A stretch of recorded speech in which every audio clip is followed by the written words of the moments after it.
गीता अध्ययन के इस सेशन में आप सभी का स्वागत, जहां हम भगवत गीता के तीसरे अध्याय को महाराज श्री ज्ञानानंद जी की पुस्तक गीता प्रेरणा से पढ़ रहे हैं।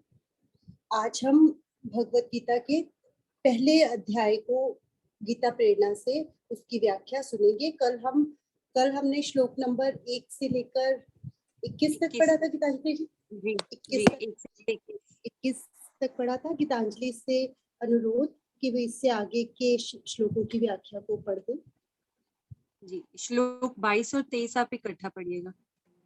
हाँ जी गीतांजलि। कैर्मया सह योद्धव्यमस्मिन् रणसमुद्यमे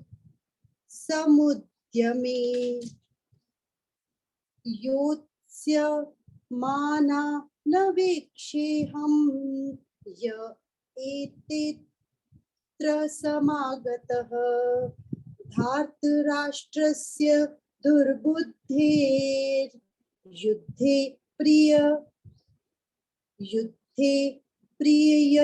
प्रियचिकीर्षवः एव मुक्तो ऋषिकेशो गुडाकेशेन भारत।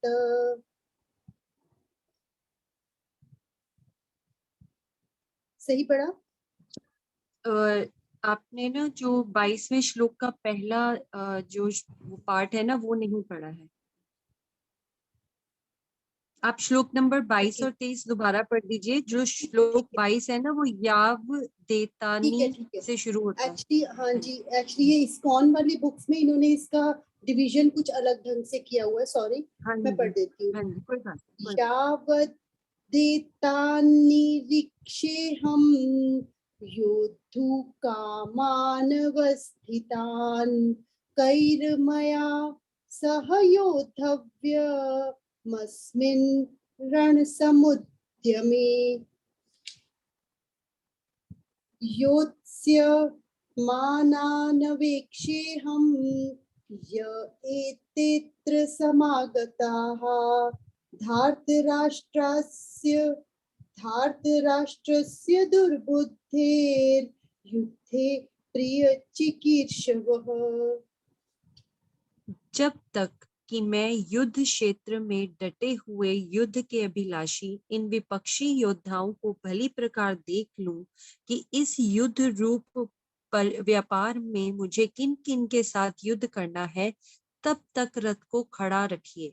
दुर्बुद्धि दुर्योधन का युद्ध का हित चाहने वाले जो ये राजा लोग इस सेना में आए हैं, इन युद्ध करने वालों को मैं देखूंगा। यहाँ तक अर्जुन के मन में अन्यायी, अत्याचारी, अधर्मी कौरवों के साथ युद्ध करने की पूरी उत्सुकता है। इसीलिए स्पष्ट बात कही अर्जुन ने, दुर्बुद्धि दुर्योधन और उसके भाई। कौन नहीं जानता कि दुर्योधन और उसके साथियों ने अधर्म का आश्रय ले रखा है। राज्य पर अधिकार किसका है? भगवान श्री कृष्ण ने संधि दूत बनकर समझाने का प्रयास किया, लेकिन नहीं माना दुर्योधन। भरी सभा में द्रौपदी के चीरहरण का घृणित प्रयास, लेकिन तब भी जो राजा दुर्योधन आदि कौरवों के साथ युद्ध की इच्छा से देने आए हैं, मैं चाहता हूं कि एक बार उन्हें देख लूं। अर्जुन ने देखने की उत्सुकता प्रकट तो की तो लीला पुरुषोत्तम भगवान श्री कृष्ण को इस युद्ध क्षेत्र में लीला करने की सूझी। उन्हें हर क्रिया को लीला बनाना है। लीला करना उनका स्वभाव है। वस्तुतः उनका प्रकट होना लीला, रातों रात गोकुल पहुंचना, योग माया का कन्या रूप में मथुरा आना, हर अदा हर भाव भंगिमा लीला।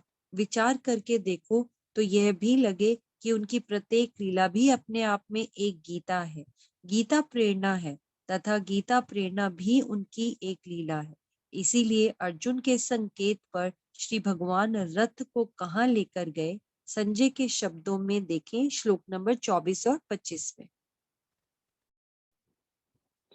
संजय उवाच एव मुक्तो ऋषिकेशो गुडाकेशेन भारत सेनयोरुभयोर्मध्ये स्थापयित्वा रथोत्तमम् भीष्मद्रोण प्रमुखतः सर्वेषां च महीक्षिताम् उवाच पार्थ पश्यैतान् संवेतान् कुरुनीति। संजय बोले, हे राजन, अर्जुन द्वारा इस प्रकार कहने पर भगवान श्री कृष्ण ने दोनों सेनाओं के मध्य भीष्म और द्रोणाचार्य के सामने, जहां सब राजा भी उपस्थित थे, रथ को खड़ा करके इस प्रकार कहा, हे पार्थ, युद्ध के लिए इकट्ठे इन कौरवों को देख। लगता है अंतर्यामी सर्वज्ञ श्री कृष्ण अवसर ताक रहे थे मानव मात्र को इस युद्ध क्षेत्र से कुछ अद्भुत उपहार देने का।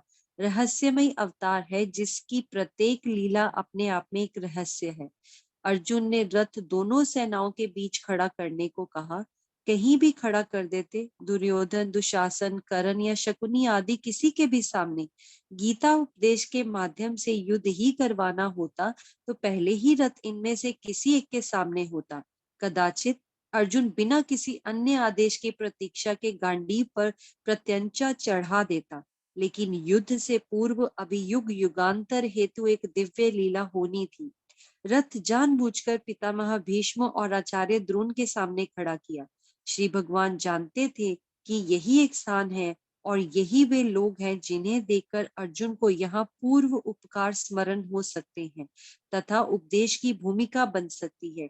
इसीलिए रथ उनके सामने खड़ा किया गया। पितामह और आचार्य के सामने सभी राजागण भी जहां थे खड़े। अर्जुन से भगवान बोले, तभी इकट्ठे खड़े देख कौरव सभी। अर्जुन ने देखने के लिए तो कहा ही था, लेकिन श्री कृष्ण के दिखाने का ढंग बहुत विलक्षण रहा। खड़े थे सभी राजा, लेकिन सीधा इशारा पितामह भीष्म और आचार्य द्रोण की ओर। पूरे प्रथम अध्याय में श्री भगवान उवाच का एक भी श्लोक नहीं, यहाँ संजय उवाच में ही श्लोक का उत्तरार्थ परोक्ष रूप में श्री भगवान उवाच का है।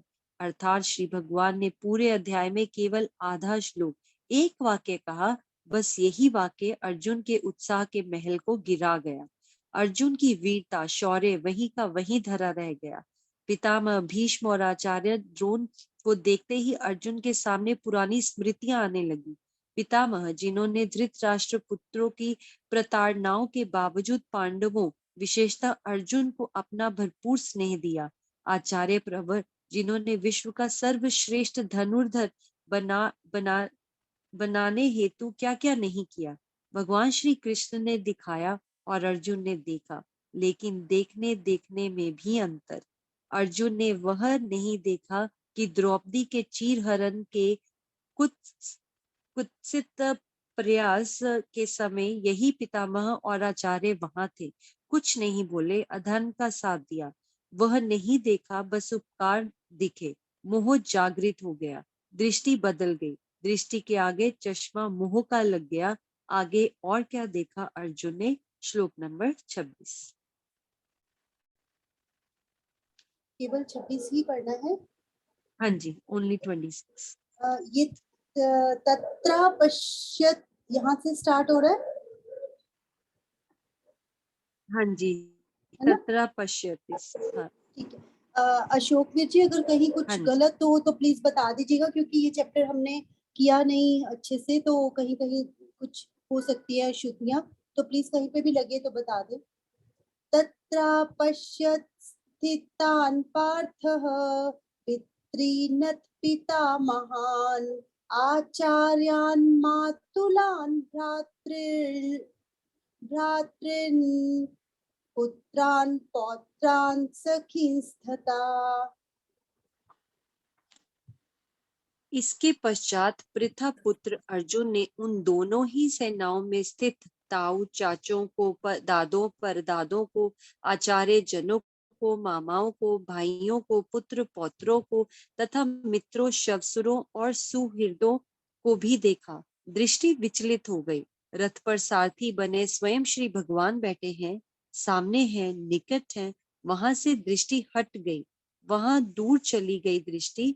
यहाँ नहीं देख रहा मेरे पास कौन, वहां देख रहा है दूर। दिखाई दिए सब रिश्ते नाते, स्वजन परिजन। दृष्टि अटक कर रह गई वहां। यही भ्रम, यही दृष्टि दोष, यही भूल है। जो अपना है वो ना दिखे, और जो ना अपने थे, ना है, ना बने रह सकते हैं, केवल पूर्व के शारीरिक संबंध है, उन्हें ही अपना सब कुछ मान दृष्टि वहां केंद्रित। खड़े थे वहां दोनों सेनाओं में, जीप भर के अर्जुन ने देखा जिन्हें पितामह, पिता, भाई, बेटे, पोते, गुरु, मित्र, मामू, सुहृद, ससुर थे। वह रे अर्जुन, क्या पहली बार देखा इन्हें? क्या युद्ध का अवसर पहला था? क्या वास्तविकता का ज्ञान नहीं था? सब था, सब है, लेकिन आंखों के आगे आ गया मोह का आवरण। देखा लेकिन देखते ही।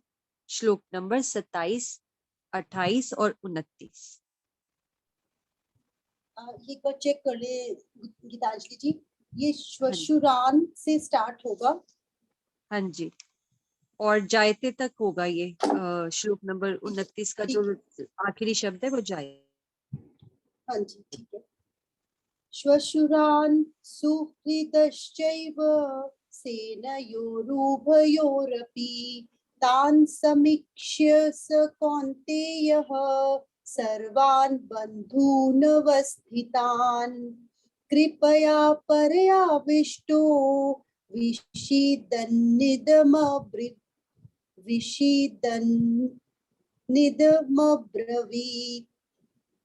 दृष् दृष्टे दृष्ट्वेमं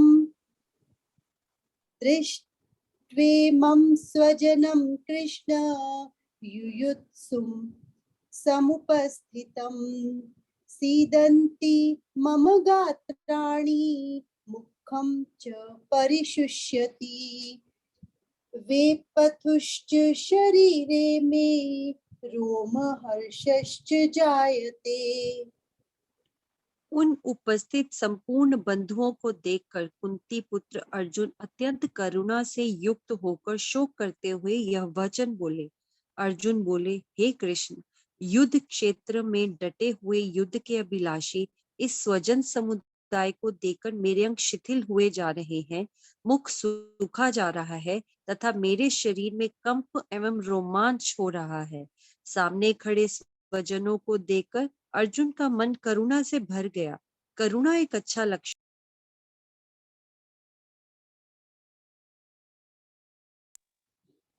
म्यूट हो गया आपका गीतांजलि जी। हाँ जी, आई एम बैक नाउ। सामने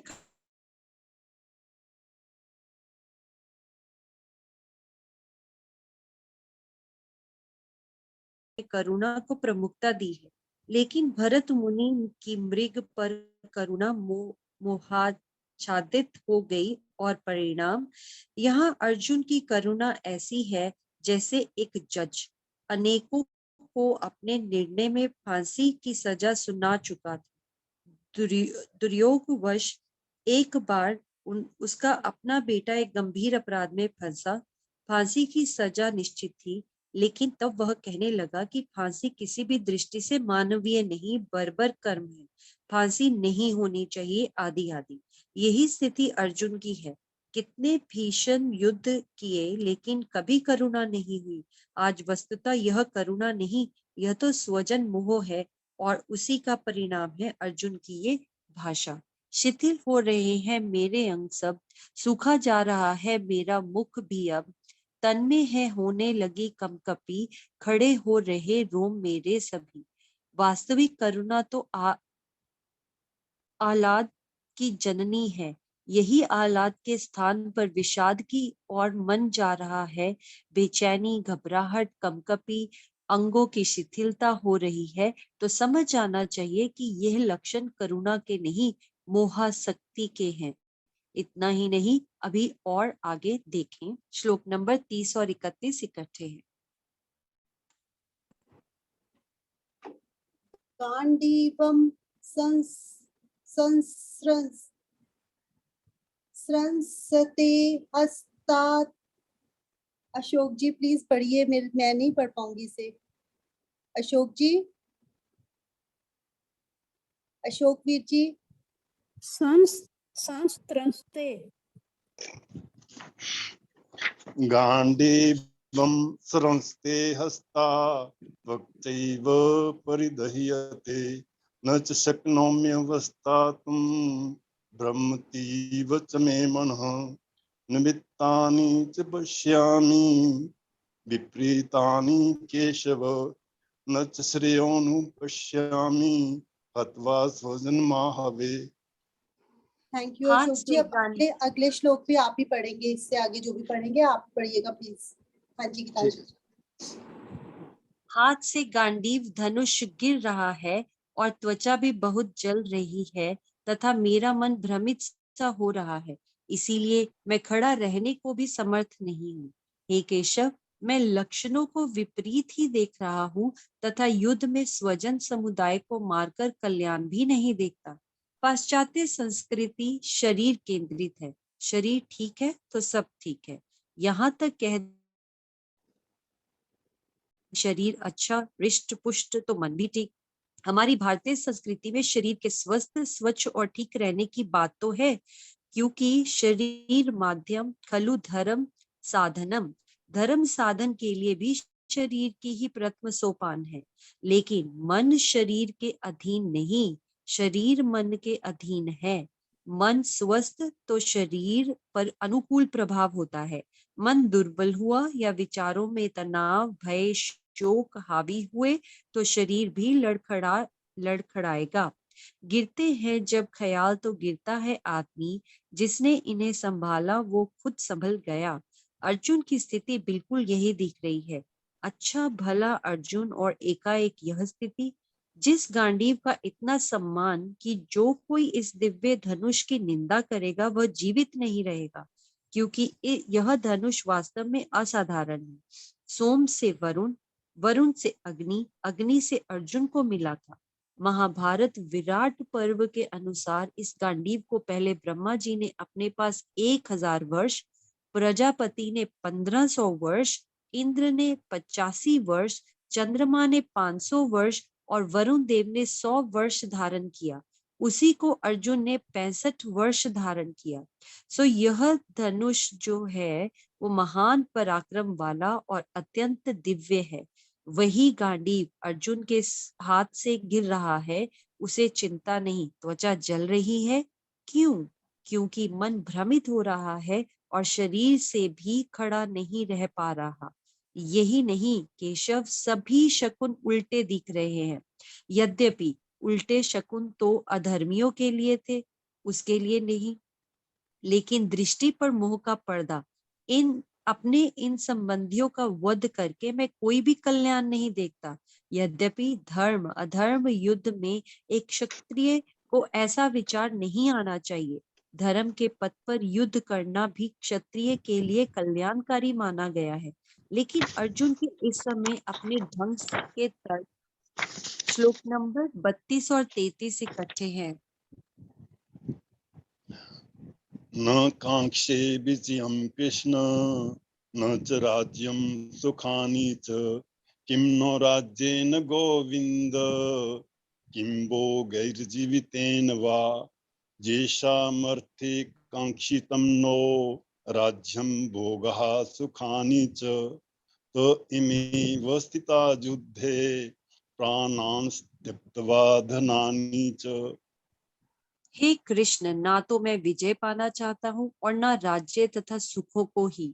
हे गोविंद, हमें ऐसे राज्य से क्या प्रयोजन है अथवा ऐसे भोगों से और जीवन से क्या लाभ है।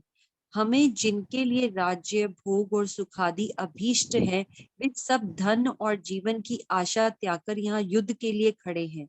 दुर्योधन के प्रत्येक सोच अपने तक सिमटी है। मदर्थे तयक्त जीवतः, और सब भी मेरे लिए अपने जीवन की आशा त्यागे यहाँ खड़े हैं। यद्यपि मोह के अधीन, लेकिन तब भी अर्जुन की सोच में ये सामर्थ्य, अर्थात जिनके लिए राज्य सुखादि अभीष्ट है, अपने लिए मैं राज्य और सुख चाहता नहीं और सब जीवन की आशा त्याग कर यहाँ है। वे ही ना रहे तो किस काम की विजय और किस लिए युद्ध। यद्यपि अर्जुन की यह एक भयंकर भूल है।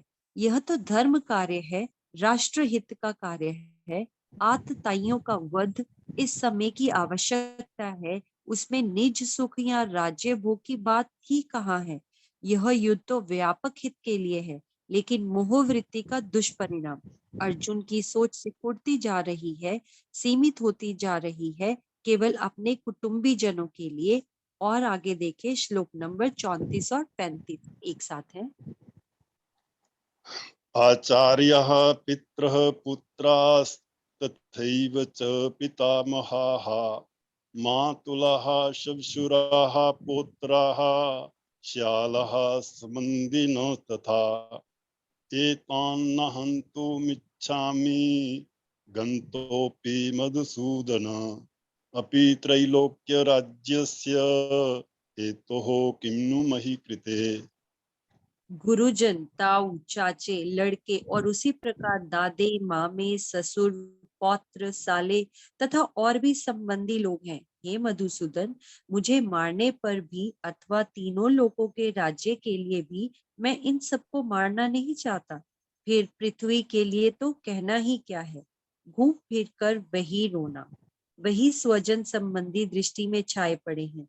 बार बार ध्यान वही, जैसी दृष्टि वैसी सृष्टि। मोह बुद्धि के विवेक को आच्छादित कर लिया है, वास्तविकता पीछे रह गई।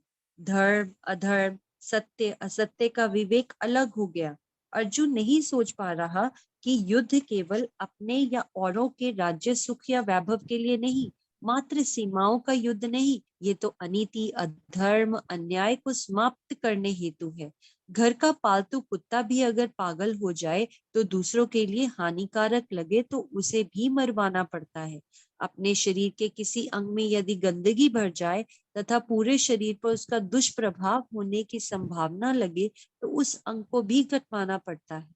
लेकिन अर्जुन तो इस समय अपने ही मोह में अनर्गल तर्कों में उलझा पड़ा है कि कोई मुझे मार दे तो भी और तीन लोगों के राज्य हेतु इन्हें मारना पड़े तो भी मैं इन गुरुजन, चाचे, ताऊ, मामे, दादे, पुत्र, पौत्र, श्वशुर आदि से युद्ध करने वाला नहीं। अर्जुन की निरर्थक निराधार बातें अभी और आगे श्लोक नंबर 36 और 37 एक साथ है।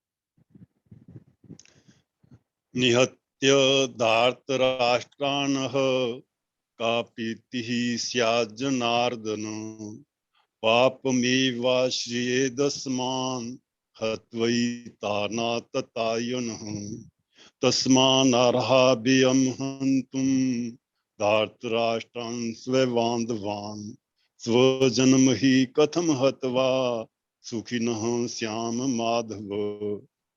हे जनार्दन, धृतराष्ट्र पुत्रों को मारकर हमें क्या प्रसन्नता होगी। इन आतताइयों को मारकर तो हमें पाप ही लगेगा। अतएव हे माधव, अपने ही बांधव धृतराष्ट्र के पुत्रों को मारने के लिए हम योग्य नहीं हैं, क्योंकि हम अपने ही कुटुंब को मारकर हम कैसे सुखी होंगे। किसी को मारना निसंदेह उचित नहीं, लेकिन तब यदि किसी अपने स्वार्थ, ईर्ष्या, द्वेष, आक्रोश, अहम आदि लोभादि के लिए ऐसा है तो राष्ट्र की सीमा रक्षा हेतु तैनात योद्धा यदि ऐसा सोच लें तो कहाँ तक उचित है। वहां बात अपनी नहीं राष्ट्र रक्षा की है। अर्जुन का तर्क पूरी तरह से हास्यास्पद सा लगता है। धृतराष्ट्र पुत्रों का वध करके भगवान मिलेगी हमें क्या खुशी है। ये अत्याचारी भले ही, मगर क्यों ले पाप हत्या का हम अपने सर। अच्छा हुआ अर्जुन यह तो मान रहा है कि धृतराष्ट्र पुत्र आतताई हैं, अत्याचारी हैं। अरे पगले, इस बात की तो शास्त्र भी डिम घोषणा करते हैं कि आतताई का वध किसी भी दृष्टि से अनुचित नहीं। शुक्र नीति में आग लगाने वाला, विष देने वाला, हाथ में शस्त्र ले मारने को उद्यत, धन, भूमि और स्त्री को बलात् छीनने वाला आतताई है। मनुस्मृति के अनुसार ऐसा आतताई कोई भी क्यों ना हो, उसे दंड निश्चय ही मिलना चाहिए। कौरवों को देखें, ये सब बातें पूरी तरह उन पर उतरती हैं। भीम को विष देने का प्रयास, लाक्षागृह में जलाने का दुस्साहस, हाथ में शस्त्र ले मारने को उद्यत, जुए में कपट द्वारा धन हरण, अन्याय पूर्वक राज्य का हरण और भरी सभा में द्रौपदी का अपमान, तथा जयद्रथ द्वारा हरण। फिर भी अर्जुन की यह सोच, नहीं योग्य हम मारने को इन्हें, संबंधी सभी तो है ये अपने, परिवार अपने का ही करके नाश, प्रभु कैसे रखे भला सुख की आस। अपने ही बांधव धृतराष्ट्र पुत्रों को मारना उचित नहीं गोविंद, उन्हें मारकर क्या सुख मिलेगा। श्री कृष्ण समझा रहे हैं, पार्थ इतना तो विचार कर कि यह विष बेल यदि यूं ही फैलती रही तो इसका परिणाम, अभी अर्जुन को कुछ नहीं सूझ रहा, अभी तो जारी है उसका अनर्गल प्रलाप। श्लोक नंबर 38 और 39 एक साथ। यद्यपेते न पश्यन्ति लोभोपहत चेतसः कुलक्ष्य कृतं दोषं मित्रद्रोहे च पातकम् कथम न ज्ञेयमस्माभिः पापादस्मान् निवर्तितुं कुलक्ष्य कृतं दोषं प्रपश्यद्भिर्जनार्दन। यद्यपि लोभ से भ्रष्ट चित्त हुए यह लोग कुल के नाश से उत्पन्न दोष को और मित्रों से विरोध करने के पाप को नहीं देखते, तो भी हे जनार्दन, कुल के नाश के दोष को जानने वाले हम लोगों को इस पाप से हटने के लिए क्यों नहीं विचार करना चाहिए। लोभ को सब पापों का बाप कहा गया है। अर्जुन की यह बात तो सत्य है। धन और राज्य के लोभ ने ही सब उत्पात खड़ा किया है। कौरवों की बुद्धि इतनी मलिन हो गई कि वे कुछ भी विचार नहीं कर पा रहे। अर्जुन का यह तर्क उचित है, लेकिन आगे अर्जुन की यह बात, नहीं हम तो इस बात से अनजान कुल नाश का दोष कितना महान, विचार ऐसा भगवान तब क्यों ना करें कि जिससे हम इस पाप से बच सकें। किसी भी दृष्टि से उचित नहीं जान पड़ती, क्योंकि यहाँ तो केवल विचार नहीं, अत्यधिक प्रयास भी युद्ध की विभीषिका से बचने के लिए। भगवान कृष्ण संधि दूत बनकर गए। युधिष्ठिर ने 5 गांव तक की बात मान ली, एक और इतने अत्याचार तथा दूसरी ओर इतनी विनम्रता, लेकिन फिर भी यदि दुर्योधन कहे कि युद्ध के बिना सुई के अग्रभाग जितनी जमीन नहीं और क्षत्रिय चुप होकर बैठा जाए, यह कोई धर्म नहीं, कायरता है। लेकिन अर्जुन अभी कुछ नाश के दोष गिनवाने को तैयार बैठा है। श्लोक नंबर 40। कुलक्ष्ये प्रणश्यन्ति कुलधर्मः सनातनाः धर्मे नष्टे कुलं कृत्स्न धर्मोऽभिवप्त्युत। कुल के नाश से सनातन कुल धर्म नष्ट हो जाते हैं। धर्म के नाश हो जाने पर संपूर्ण कुल में पाप भी बहुत फैल जाता है। अर्जुन का यह तर्क लौकिक दृष्टि से ठीक लगता है, लेकिन इस रूप में आपस में ही सब लड़ने मरने लगेंगे तो सनातन कुल धर्म कहाँ बचेगा। हिंदू धर्म की यह विलक्षणता तो है ही कि परंपराओं मर्यादाओं का पूरा ध्यान रखा जाता है, और वह ध्यान तभी संभव है जब धर्म साथ हो। धर्म की पहचान करवाता है रिश्तों की, संबंधों की और उनमें निहित मर्यादाओं की। इस नाते से अर्जुन का यह कहना ठीक है। कुल का जो हो जाए नाश अगर, रहेगा ना फिर धर्म का कुछ असर। धर्म नष्ट होने से होगा ये हाल, फैलेगा कुल में अधर्म का जाल। किंतु क्योंकि अर्जुन की यह बातें केवल मुहासक्त मन से निकली हुई हैं, युद्ध भूमि में सैनिक और डाका डालने को तत्पर एक डाकू के लिए धर्म की स्थिति, अवसर और स्थिति अनुसार ही देखा जाना उचित है। कुछ भी है, अर्जुन का यह तथाकथित उपदेश और आगे बढ़ता दिख रहा है। हम श्लोक नंबर 40 तक पढ़ चुके हैं। आशु, आगे पढ़ना है।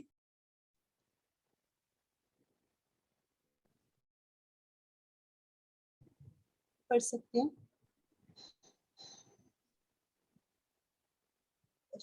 आगे फिर सारे 2-2 श्लोक एक साथ हैं, व्याख्या छोटी है इनकी। ठीक है, पढ़ देते हैं। ठीक है। 46 ही है ना टोटल, तो हो जाएंगे पूरे आज। 40, हाँ जी 47 है। हाँ जी। ठीक है, श्लोक नंबर 41 और 42 एक साथ पढ़ेंगे। अच्छा। अधर्माभिभवात् कृष्ण प्रदूषयन्ति कुलस्त्रियः स्त्रीषु दुष्टासु वार्ष्णेय जायते वर्णसंकरः संकरो नरकायैव कुलघ्नानां कुलस्य च पतन्ति पितरो येषां लुपत्पिण्डोदक क्रियाः। हे कृष्ण, पाप के अधिक बढ़ जाने से कुल की स्त्रियां अत्यंत दूषित हो जाती हैं, और हे वाश अरे हे और hey this word is quite difficult to read, it's वाशरेन्य, स्त्रियों के वार्ष्णेय दूषित, हाँ जी, वार्ष्णेय, वार्ष्णेय वार्ष नेय वार्ष्णेय, हाँ, वार्ष्णेय, वार्ष्णेय वार्ष्णेय वार्ष्णेय, वार्ष्णेय ओके। स्त्रियों के दूषित हो जाने से वर्ण संकर उत्पन्न होता है। वर्ण संकर कुल घातियों में और कुल को नरक में ले जाने के लिए होता है। लुप्त हुई पिंड और जल की क्रिया वाले अर्थात श्राद्ध और तर्पण से वंचित इनका पितृ लोक भी अधोगति को प्राप्त होते हैं। कहाँ तक पहुंच रही है अर्जुन की बुद्धि? संकेत किया जा चुका है कि कुल धर्म होगा तब ही संबंधों की मर्यादा का ध्यान रहेगा। धर्म का स्थान जब अधर्म ले लेता है तो स्वाभाविक है व्यभिचार का बढ़ना, नैतिकता, धर्म, कर्म, शर्म का विलुप्त होना और आगे वर्ण संकरता। वर्ण संकर संतानें क्योंकि उत्पन्न ही अमर्यादित ढंग से हुई हैं, वहां आगे मर्यादाओं और धर्म परंपराओं की आशा ही कैसे की जा सकती है? कौन किसका श्राद्ध या तर्पण करेगा? कौन किसे जलांजलि देगा? शास्त्र ऐसा कहते हैं कि श्राद्ध, तर्पण आदि पितरों को ऊंचे लोकों में वास दिलाने के लिए सहायक होता है, और इसके अभाव में पितरों का अपने लोक से पतन होने लगता है। श्लोक नंबर 43 एंड 44। दोषैरेतैः कुलघ्नानां वर्णसंकर कारकैः उत्सादयन्ते जातिधर्मः कुलधर्माश्च शाश्वताः उत्सन् कुलधर्माणां मनुष्याणां जनार्दन नरके नियतं वासो भवति तनुषुषुरम्। इन वर्ण संकर कारक दोषों से कुल घातियों के सनातन कुल धर्म और जाति धर्म नष्ट हो जाते हैं। हे जनार्दन, जिनका कुल धर्म नष्ट हो गया है, ऐसे मनुष्यों का अनिश्चित काल तक नरकों में वास होता है, ऐसा हमने सुना है। अर्जुन बोले जा रहा है बिना यह देखे विचारे कि मैं यह तर्क किसके साथ कर रहा हूँ, मेरे सामने कौन है। वस्तुतः जब मनुष्य अपने मत, अपनी बात के ही आग्रह में बंध जाता है तो उसे कुछ भी और नहीं दिखता, सूझता नहीं। अपनी सारी बात कहकर कुल घातियों के सनातन कुल धर्म और जाति धर्म भी नष्ट हो जाते हैं, और फिर उनका बहुत काल तक नरकों में वास होता है, ऐसा हम सुनते आए हैं। जैसे भगवान कुछ नहीं जानते, अर्जुन वैसे तो श्री कृष्ण के तात्विक स्वरूप से भी परिचित है, लेकिन मोह की वृत्ति का दुष्प्रभाव इस समय ना कुछ देखना चाह रहा है और ना सुनना, बस अपनी सुना रहा है, सुनाता चला जा रहा है। और अब तो यहाँ तक कह दिया। श्लोक नंबर 45 और 46। अहोवत् महत्पापं कर्तुं व्यवसिता व्ययम् यद्राज्य सुखलोभेन हन्तुं स्वजन्मुद्यताः यदि माम प्रतीकारमशस्त्रं शस्त्रपाण्यः धार्तराष्ट्रारणे हन्युस्तन्न मे क्षेमतरं भवेत्। हाँ, शोक, हम लोग बुद्धिमान होकर भी महान पाप करने को तैयार हो गए हैं, जो राज्य और सुख के लोभ से स्वजनों को मारने के लिए उद्यत है। यदि मुझ शस्त्र रहित एवं सामना न करने वाले को शस्त्र हाथ में लिए हुए धृतराष्ट्र के पुत्र रण में मार डालें, तो वह मारना भी मेरे लिए अधिक कल्याणकारी होगा। जब मन एक पक्षीय होता है, किसी भी वृत्ति के लिए पूरी तरह अधीन हो जाता है, तो स्थिति क्या हो सकती है? उसका प्रत्यक्ष उदाहरण अर्जुन सामने है। विचार शक्ति बिल्कुल लुप्त, अपनी ही मानसिक दुर्बलता के शब्दों का रूप देकर निराधार सी युक्तियां प्रस्तुत कर ठीक ठहराना चाह रहा है। पाप और पुण्य में भेद नहीं कर पा रहा, समयोचित कर्तव्य कर्म को पाप की संज्ञा दे रहा है। बड़े खेद की बात है हे प्रभु, कि तैयार हैं हम महापाप को। है लालच यही राज्य का सुख मिले, कुल अपने का खून जागे बहे। बात कितनी सारहीन। राज्य सुख के लिए लोभ में हम बुद्धिमान होते हुए भी युद्ध करने को तैयार हैं। राज्य सुख का लोभ होता तो कब का कौरवों से वापिस ले चुके होते, क्योंकि स्वाभाविक अधिकार तो पांडवों का ही था। राज्य सुख का लोभ होता तो बार बार दुर्योधन आदि को समझाया ना जाता, श्री कृष्ण संधि दूत बनकर ना जाते, और ना ही 5 गांव लेकर संतुष्ट होने की बात आती। लोग इस कारण से इतना अन्याय और अधर्म। यहाँ तो अन्याय, अनीति, छल, कपट, दंभ, पाखंड, अहंकार, हठ धर्मिता रूपी आसुरी संपदा को समाप्त करने की बात है। समाज को एक स्वस्थ उदाहरण मिल सके। श्री कृष्ण अवतार का उद्देश्य जनमानस के सामने प्रत्यक्ष आ सके, यही मूल भाव है। लेकिन मोहाच्छादित अर्जुन क्या समझे? वह तो अपना निर्णय यहाँ तक किए बैठा है। ले शस्त्र हाथों में कौरव सभी, मुझे मारने को जो आए अभी, उठाऊं न शस्त्र न युद्ध ही करूं, समझता भला ऐसे मरने में हूँ। यही है भयानक भूल। लगाम श्री कृष्ण के हाथ में और निर्णय अपनी ओर से। एक बार भी अर्जुन देख तक नहीं रहा भगवान की ओर, कुछ पूछ नहीं रहा कि मैं ठीक हूं या नहीं, मेरा निर्णय उचित है या नहीं। राष्ट्र की सीमा पर खड़ा सैनिक सामने योद्धाओं को देखकर ऐसी भावना बना ले और कह दे कि मैं शस्त्र नहीं उठाऊंगा, कोई मुझे भला मार ही दे, या कहाँ तक उचित है ये? पाप उस समय शस्त्र को उठाना है या शस्त्र छोड़ना? अर्जुन अपने इस निर्णय के पश्चात क्या किया? संजय प्रथम अध्याय का उपसंहार करते हुए अर्जुन की विचित्र सी दशा का निरूपण धृतराष्ट्र के सामने कर रहे हैं। श्लोक नंबर संजय वाच एवं मुक्तवार्जुनः संख्ये रथोपस्थ उपाविशत् विसृज्य सशरं चापं शोक संविघन मानसः। संजय बोले, रणभूमि में शोक से उद्विग्न मन वाले अर्जुन इस प्रकार कहकर बाण सहित धनुष को त्याग कर रथ के पिछले भाग में बैठ गए। प्रथम अध्याय का उपसंहार अर्जुन की इस अत्यधिक शोकाकुल अपितु विषादग्रस्त स्थिति के साथ हुआ। मन ही बंधन है, मन ही मोक्ष, मन ही शत्रु है, मन ही मित्र, मन ही उठाता है और मन ही गिराता है।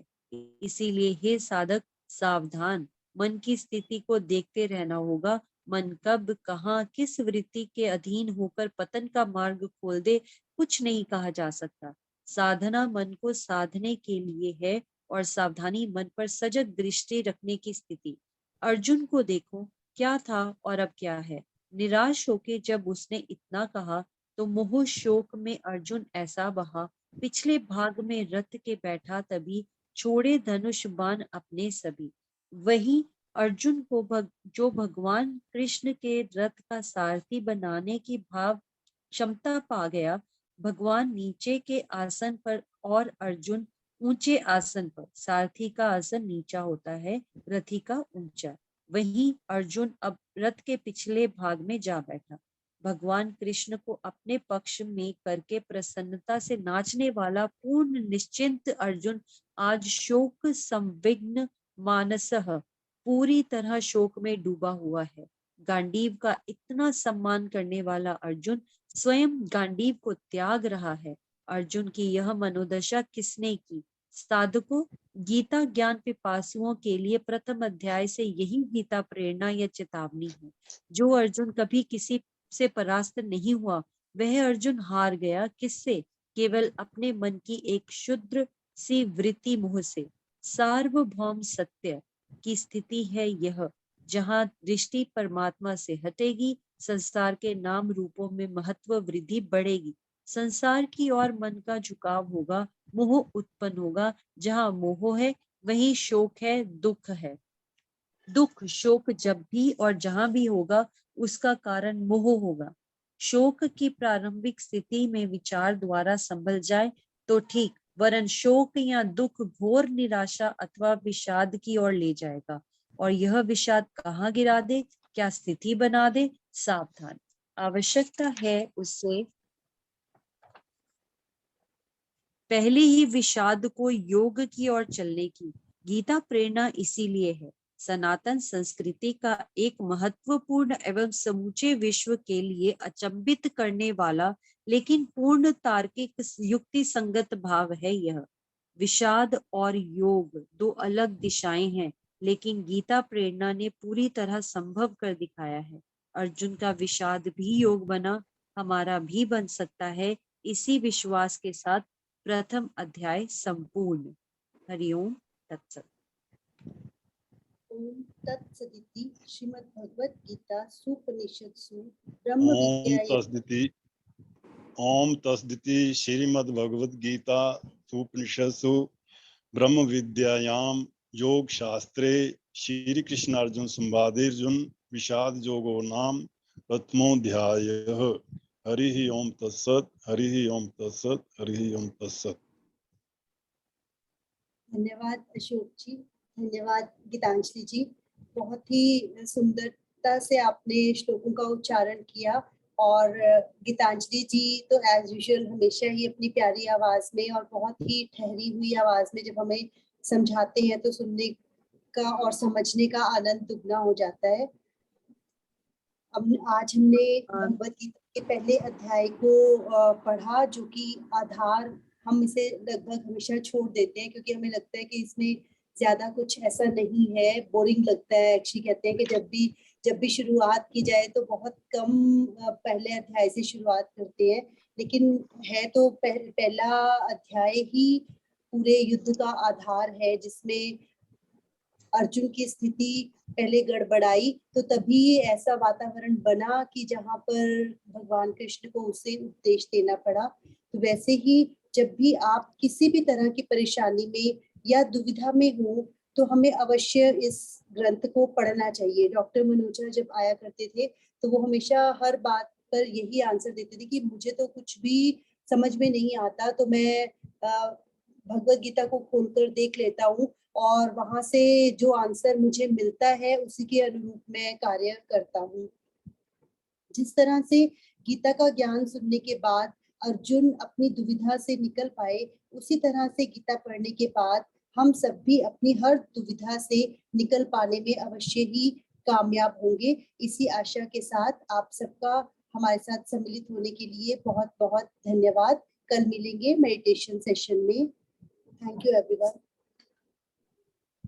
हरि हरि